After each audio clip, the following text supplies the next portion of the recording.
Buenos días. Voy a empezar a hacer una reflexión general para acabar luego en lo concreto. Y es que esta semana hemos visto cómo en Chile la extrema derecha volvía a ganar en el referéndum constitucional. Y esto es algo que hemos de analizar. ¿Qué es lo que ha ocurrido? En Chile hubo un enorme movimiento encabezado por los pensionistas para tumbar el sistema privado de pensiones que había impuesto Pinochet. Se generalizó este movimiento con movimientos de estudiantes que exigían poder acceder a la enseñanza pública ante unas matrículas universitarias cada vez más caras y más elitistas. Frente a ello se generó un inmenso movimiento popular que se llevó por delante la concertación, la herencia que indirectamente Pinochet había dejado.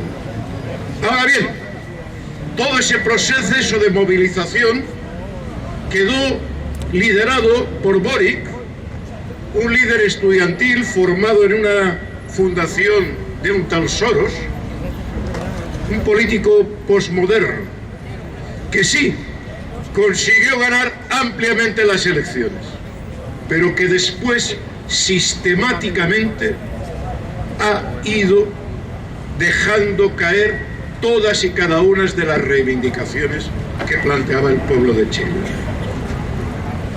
Hasta el punto que nos hemos encontrado que en el último referéndum, en que se planteaba una constitución algo mejor frente a mantener la constitución de Pinochet, han habido más de 4 millones de votos en blanco y ha ganado la propuesta de la extrema derecha. Los votos en blanco son porque en Chile es obligatorio ir a votar, entonces la gente se tomaba el esfuerzo de ir a votar, pero estaba hasta las narices de ese gobierno que no cumplía sus promesas. Ahora bien, han hecho lo que llamamos en catalán un pa como unas hostias. ¿Por qué? Porque por una parte no han conseguido generar una alternativa política que recogiera lo que planteaba el movimiento social, y por otro han abierto el camino a la victoria electoral de la extrema derecha, generando una situación extremadamente peligrosa para Chile y para todo el continente. No olvidemos que esa misma semana los paramilitares le montaban al presidente de Colombia una manifestación. Alguien se está poniendo chulo en América Latina porque ve que consigue, y cuando reflexionamos sobre ello, pues nos encontramos con un terrible dilema, que es que estamos entre un bocadillo, en que si votamos aquellos que asumen lo que plantea la gente, luego se olvidan de lo que hemos votado, y si no votamos viene la extrema derecha.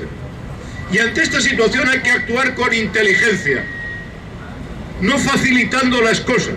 Por eso COESPE y los movimientos sociales estamos planteando aquí en España que hay que votar, y hay que votar a aquellos que al menos dicen que no van a privatizar o que defienden lo público. Pero además de votar hay que hacer una segunda cosa: desarrollar movilización, organizarse, no ceder, no delegar a las instituciones lo que solo la gente puede resolver. Las instituciones, ¿por qué Boric ha renunciado a lo que había prometido? Por las presiones, o quizás porque ya lo tenía en la cabeza, pero da lo mismo. El Fondo Monetario Internacional, la Embajada Americana, las presiones del sector bancario, que si vas por ahí vamos a hundir a Chile, y se olvida de la gente, de los compromisos que tenía con los estudiantes, con los pensionistas, con los trabajadores. Aquí en España estamos viendo cosas extremadamente peligrosas y parecidas. Hemos visto cómo las promesas respecto a la reforma laboral, respecto a las pensiones, garantizar el sistema público de pensiones, pues se iban deshaciendo. Quienes se habían comprometido a ello se van olvidando y van poniendo leyes que van en otra dirección. Hemos visto cómo el garantizar el derecho a la vivienda se olvidaba, y sale una ley de vivienda que se queda muy atrás de lo que exigía la plataforma de afectados por las hipotecas o el sindicato de llogaters o otros movimientos de la vivienda. Pero nuestros adversarios no se quedan quietos, se mueven. Hemos visto en Barcelona esta semana los periódicos llenos de los antiocupas en la Bonanova. Se trata de una acción extremadamente inteligente, preparada con marketing, que trata de convertir los que son víctimas en los responsables. Y seleccionan bien, porque claro, no explican los medios de televisión que por cada ocupación que hay en nuestro país hay 10 desahucios. No explican que la mayor parte de estos desahucios no se dan en la Bonanova, no se dan a gente joven que ocupa la casa, no, se dan a trabajadores, a inmigrantes, en Santa Coloma, en Badalona, en el Prat, en las barriadas obreras. Tampoco dicen lo que ha pasado también esta semana, una mujer que se ha suicidado antes que la echaran de casa. Ahí ya se olvida, el Ministerio de la Mujer no aparece, en fin, el tema del feminismo ya no está para estas cosas. Pero aquí muere gente porque le están quitando la vivienda. Y lo que es peor, saben perfectamente que el escenario al que vamos va a ser mucho peor, porque el escenario que vamos es un escenario en que van a subir las tasas de interés, en que van a subir las hipotecas brutalmente, y con esta modificación de ley que piden, utilizando toda esta parafernalia, vuelvo a decir, de manera muy inteligente, porque la gente ve la televisión y tiene miedo que los ocupas le echen de su casa. Que no te van a echar los ocupas, te va a echar el Banco de Sabadell, el Banco de Bilbao o el Banco de Santander. Esos son los que echan a millones de personas a la calle. Y lo que quieren es una ley más flexible para poderlos echar con más facilidades. Y por cierto, también consiguen el apoyo de mucha gente. En la Bonanova tú veías a chavales pringados de procedencia obrera ahí al lado de los desocupa, porque les da rabia que otros tengan una casa sin pagarla y meten la semilla del odio dentro del pueblo para que nos peleemos entre nosotros. Y lo hacen con publicidad, con marketing, con inteligencia, para situarnos dentro del pueblo, las contradicciones, que nos matemos entre nosotros para facilitarles que los bancos puedan desahuciar a cientos de miles de personas los próximos meses.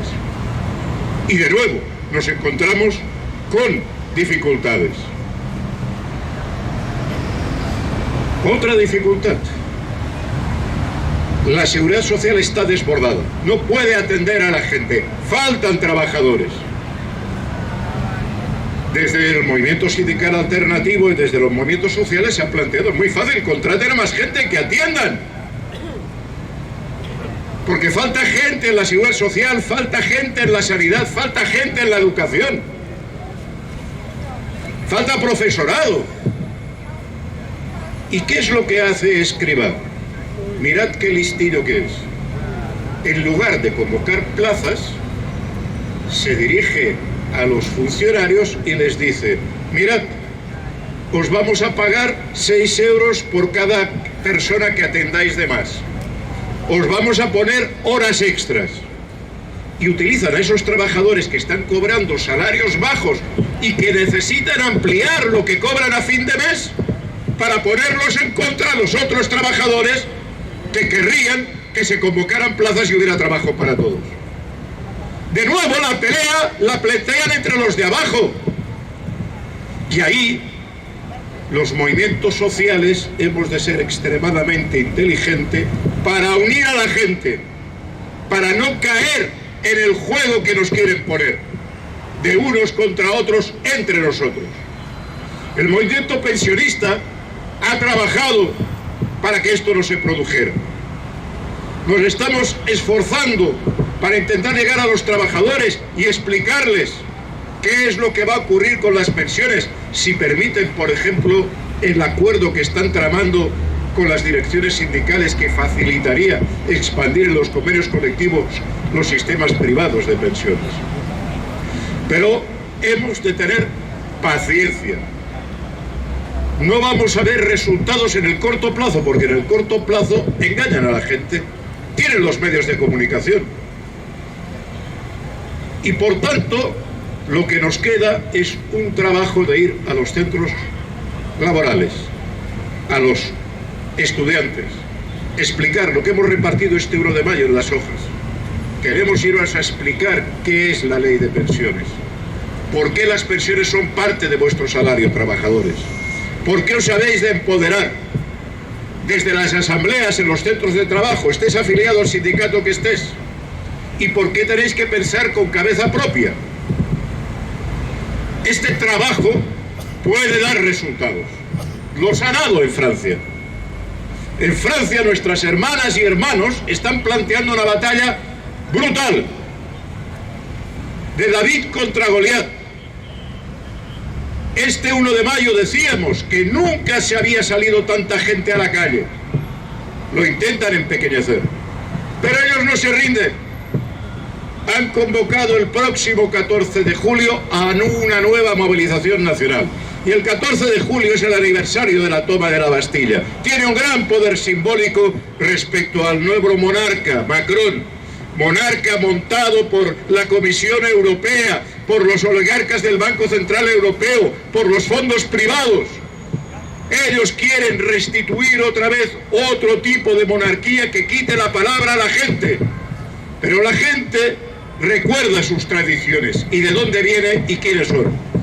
Y cuando más del 80% exige retirar la reforma de Macron y se dan cuenta que no basta con lo que han hecho, hacen una reflexión, que es que habrá que hacer más y habrá que movilizarse más. Y hemos de estar también con ellos, porque lo que ocurre en Francia va a repercutirnos también. Nosotros tenemos una situación muy difícil en este momento. Por una parte, acaba el curso. Y esto nos van a devolver a los nietos y vamos a tener que parar las movilizaciones en verano. Las concentraciones en los pueblos y ciudades. Por otra parte, tenemos las elecciones, que van a ocupar toda la prensa y durante 3 semanas, un mes, solo se va a hablar de coaliciones, resultados, de si la gente dice, hace. Y en este escenario, lo que ha decidido COESPE es hacer una acción simbólica 2 días antes de las elecciones, llevando 1080 activistas a las puertas del Congreso para exigir la pensión mínima de 1080 y decirles, aquí estamos, no nos vamos. Nos replegamos durante el verano, pero aquí volveremos a estar y aquí seguimos, no nos rendimos. Y por otra parte, iniciar un proceso de trabajo en los territorios, de reforzar la marea, de reforzar las plataformas de pensionistas. Aquí, en Cataluña, la marea pensionista tiene su asamblea en septiembre. Hay que discutir de estrategia, analizar, ver cómo nos extendemos, ver qué podemos hacer en los territorios de charlas, videoclips, carteles, sabiendo que hoy nos toca ser como el viejo topo, sembrar, ir a buscar a la gente, dar argumentos, hacerla pensar. Porque esa gente que tiene que ir a comprar cada día al supermercado, esa gente que cuando va a los centros de atención primaria no la atienden, esa gente que se encuentra que no llega para pagar la hipoteca, alguien le tiene que dar explicaciones de lo que está ocurriendo y cómo se puede salir de esto, que es con organización y movilización. En esta dirección vamos a seguir, junto con otros movimientos. Por ejemplo, nos comentaban, el movimiento que exige la documentación para los trabajadores que se hallan sin papeles aquí. Justo convocan el mismo día que nosotros convocamos el 25 en el gobierno civil. Junto con el movimiento de la vivienda, como se nos ha explicado aquí, porque cada día hay desahucios y hay que pelear para intentarlos evitar. Junto con el movimiento por defender la sanidad para todo el mundo. Y vemos cómo semana sí, semana también, la marea pensionista junto con la marea blanca está presente en las puertas de los hospitales, en los CAPS, exigiendo y explicando a la gente que debe exigir una sanidad pública universal para todos. Vamos a tener un verano que no es el final de nada.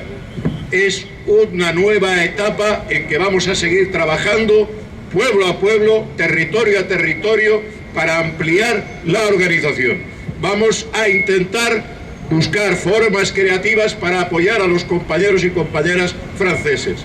Y vamos a insistir y persistir en defender que lo público se defiende. Las elecciones sí, pero sobre todo en la calle y con organización.